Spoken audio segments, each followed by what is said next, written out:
Bonjour à tous, moi c'est Yael Thomas, je suis étudiant en 3e année à Brest et je suis actuellement président de l'ANEM, l'Association nationale des étudiants en médecine de France.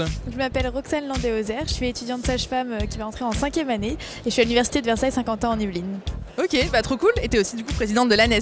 C'est ça, c'est l'Association nationale des étudiants et étudiantes sages-femmes. Du coup moi je m'appelle Manon Morel, je suis étudiante en 3e année à l'IFSI de Saint-Étienne et je suis du coup présidente de la FNESI. La FNESI, c'est la Fédération nationale des étudiants et étudiantes en sciences infirmières et on a pour but de représenter les 100 000 étudiants infirmiers et défendre les intérêts moraux et matériels de ces étudiants. Moi c'est Maxime Delannoy, je suis en 4e année de pharmacie à Amiens et actuellement je suis président de l'ANEP, donc c'est l'Association nationale des étudiants en pharmacie de France. On représente 33 000 étudiants en pharmacie dans toute la France, ça représente les 24 facultés de pharmacie et donc voilà, on se bat pour leurs droits, essayer de débloquer des nouvelles choses pour eux, puis globalement aussi de leur présenter un peu le métier de pharmacien, la profession, leur donner des opportunités, puis voilà, tout ce qu'on peut faire pour les étudiants. La Fabrique des soignants en fait c'est un média qui est avant tout interprofessionnel, qu'on a voulu créer pour laisser la place en fait à tous les professionnels de santé et aussi les jeunes.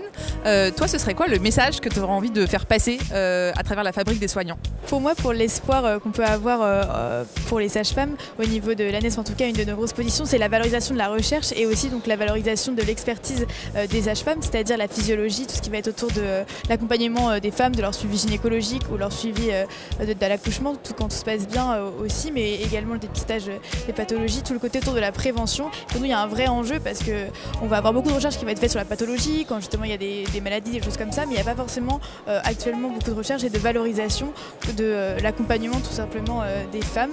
Donc pour nous, il y a vraiment un enjeu à valoriser la recherche dans notre formation et dans notre profession. Le message d'espoir que j'ai envie de donner, c'est qu'il y a plein de gens qui ont envie de s'investir et qui s'investissent et que si on est toute une nouvelle génération à vouloir changer les choses, en fait on changera les choses par la force des choses parce qu'on va devenir majoritaire. Un plus grand rôle dans l'accompagnement du patient, que ce soit dans les dépistages, dans juste lui expliquer, lui présenter certains comportements qui auraient à changer, lui présenter certaines règles hygiéno-diététiques.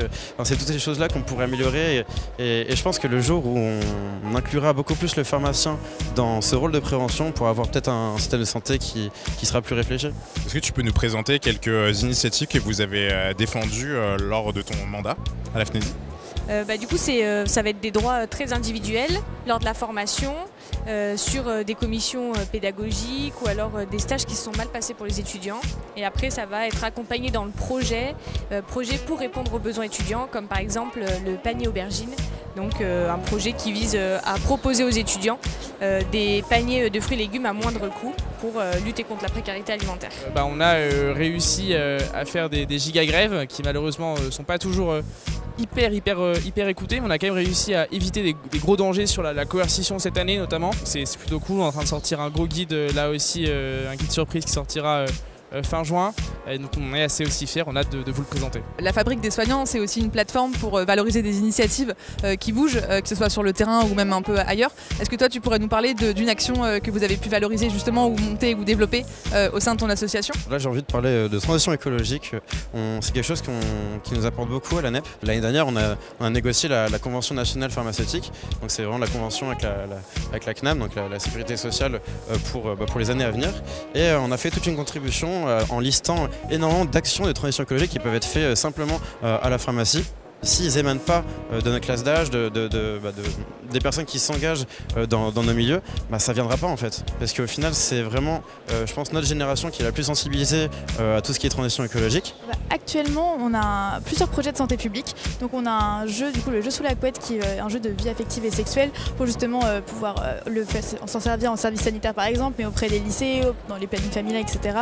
Questions comme un jeu de loi un petit peu par terre pour pouvoir discuter et parler sans tabou de toutes ces questions. On a également un livre qui a été écrit justement par des étudiants et étudiantes sages-femmes, mais qui sont à destination d'un plus grand, qui s'appelle le livre sans tabou, qui est en train d'être créé, qui est déjà écrit et qu'il faut juste qu'on passe à la phase de la publication.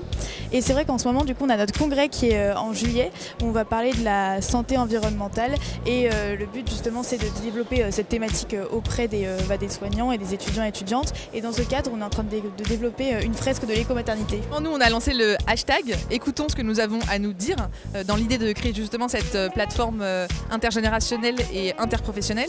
Toi, qu'est-ce que tu auras envie d'entendre dans la fabrique des soignants? Reconnaître la profession infirmière et surtout reconnaître le développement de la discipline infirmière et valoriser en fait les étudiants dès leur formation. Des initiatives d'étudiants qui ont pris des initiatives pour mieux passer leurs études, pour que ça se passe bien leurs études, et j'ai envie de connaître ces initiatives-là.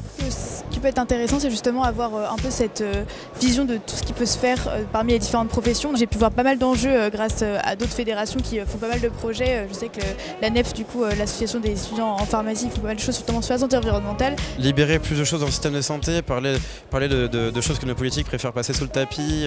En tant que jeune, je pense que c'est vraiment à nous de casser un peu les codes, à nous d'aller casser tout ce qui est un peu dogmatique, un peu récurrent dans les médias qu'on peut avoir. Qu'est-ce que t'évoque la fabrique des soignants? La fabrique des soignants, ça m'évoque un lieu de partage, partage d'expérience et de convivialité.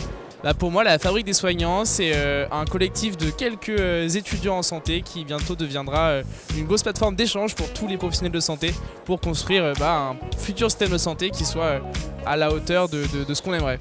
Comment est-ce qu'on fabriquerait un soignant aujourd'hui? Quel projet professionnel on doit faire et comment justement aussi avoir plus de possibilités de construire son projet professionnel pendant les études.